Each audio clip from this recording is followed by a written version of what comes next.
Hello, hello, hi madam. Like done, thank you. কখন বসবে? 9টা? রাধা রাধা রাধা রাধা রাধা রাধা। আর কজনকে খোঁজো না, তাহলে আমরা নাইট করতে পারবো, বুঝলে তো? দুজন আর হয় না, 4-5 জন হলে তাহলে বেশি হয়।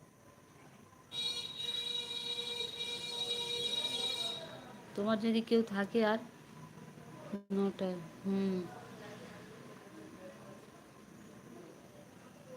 তোমার যদি চেনা জানা কেউ থাকে তাদেরকে বলে দেখো, এবার আমার যেগুলো আছে বলে দেখবো, যদি কেউ দেয় নাইট। এত করে হবে আমার মনে তো হয় না, আমার তো এটা জানুয়ারিতে কমপ্লিট করতে হবে, না হলে 1 বছর পুরো গেল। আবার ফের পরের বছর আবার নতুন করে শুরু করো।